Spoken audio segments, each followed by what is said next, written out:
your complete C course. So this is the second lesson of our C programming course. So as for the today's agenda, we will be mainly discussing about these 4 topics or these 4 domains. We will learn how to interact with computers, what was the language of computers. We will learn about the high level and the low level languages. We will see how early programming was done and how the compiler was built. Okay, so this is our today's agenda. And in case you're new over here, in case you don't know about Noobs Learning, then let me tell you that Noobs Learning is a community of like-minded students who are developers. So if you are a technophile, if you are someone who is very passionate about cloud, IoT, AI, or things like that, then you can surely join our community. You can register on our website. And if you're doing so, then don't forget to bring your friends too. Alright? So let us begin with today's session. And we will first be discussing about the language of computers or how to talk with computers. So since we're talking about programming, first let me tell you what is programming. Now, if you ask me, I would say that it is the process of performing a particular computation by feeding in a sequence of instructions to the computers.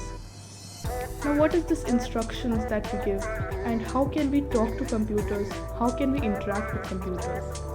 As you can see on the screen, there are many zeros and ones present over there. That is the language of computers. They don't understand what language you speak. They understand what the compiler tells them. Now, as we discussed in our previous episodes, that computers are nothing but billions and billions of transistors or switches, which you can say, which are arranged in a very intricate pattern on the pieces of silicon, and these are called as integrated circuits. So in the previous episode, we have already talked about logic gates. In case you haven't watched that, I suggest you to please go and have a view at it. And if you talk about the integrated circuit, then it is like the brain of the computer. Just like how we humans have many nerves in our brains, right? So a computer too has got many integrated circuits in its brain. Okay? And we have got built like countless numbers of softwares, algorithms, and interfaces that enables us to interact with these machines. And the way this is done is an engineering marvel in itself. So what we do first is that, as we have discussed, that we have got logic gates.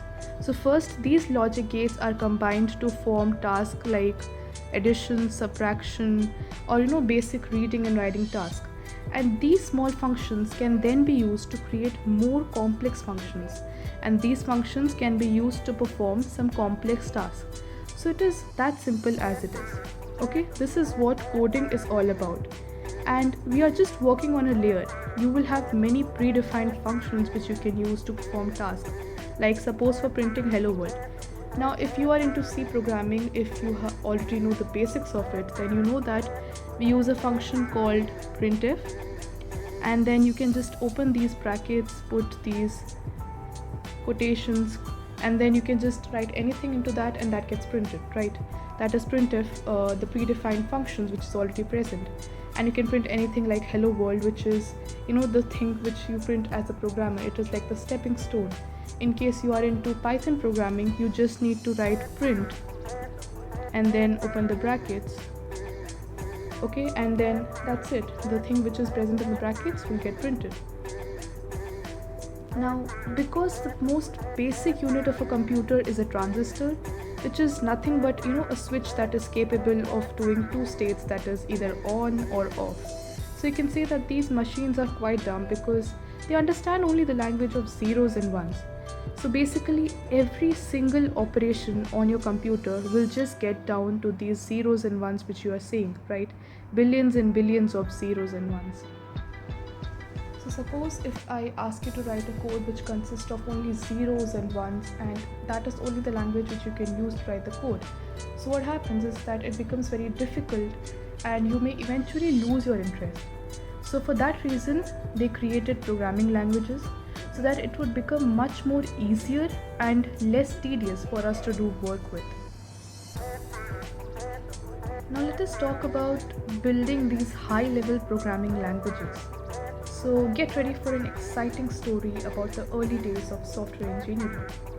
Now in the 1950s and in 1960s, there were no high-level languages like Java, C, Python, or all the trendy words that you hear nowadays.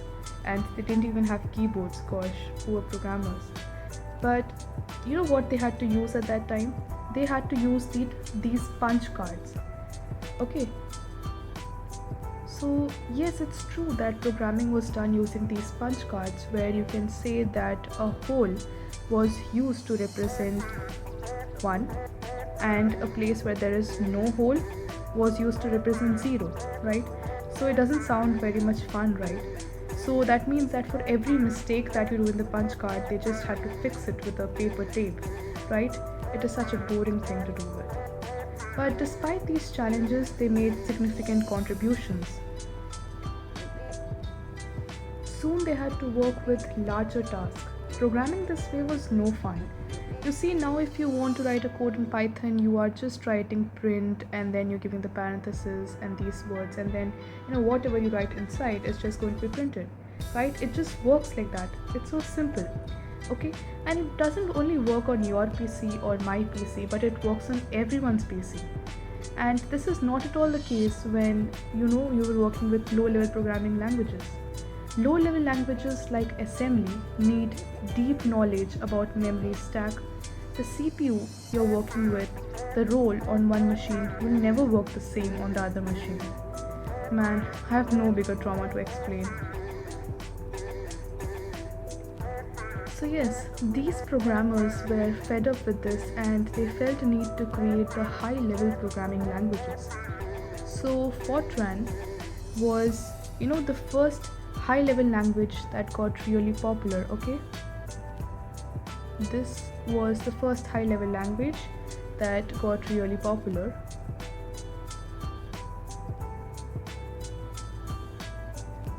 Now, even scientists could use Fortran to run computations. But how did they manage to do this?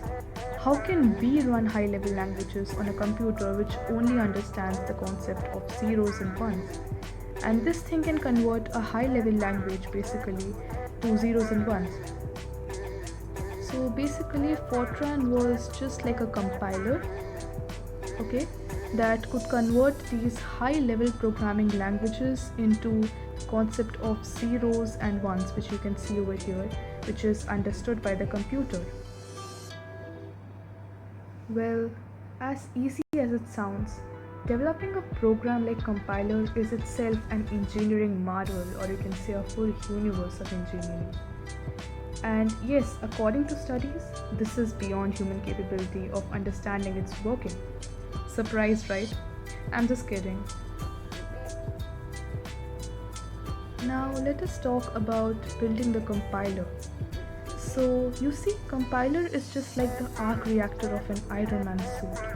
And the code that you just spend days and nights to write would make no sense to the computer without the compiler. So you better pay your tributes to it every day. Now as for the C compiler itself was built in C language. So they start by coding the same basic functions of C using the low level languages, and then with these basic functions they continue to build the rest of the compiler. Interesting, right? So now if you can't imagine, just think of it as making yourself a 3D printer.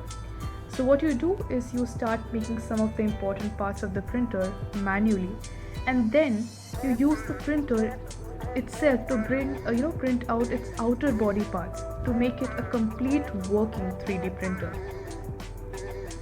So I hope you were able to relate this example with the building of a compiler. So basically you build something and then that thing helps to build itself, or to enhance its old quality. So that is how we build a compiler.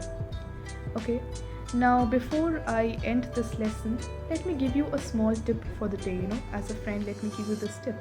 So programming is all about it's all about problem solving and finding solutions.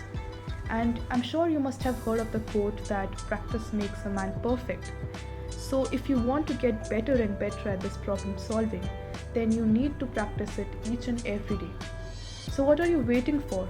Start from today itself and share us your journey of programming and how you practiced it every day. So that's all for this lesson, and in the next lesson we will be learning about C and the different syntax with which we can write the codes in C. So till then, stay tuned and keep wondering about the cool tech that you're watching this video on, right? So thank you for watching. Meet you in the upcoming episodes.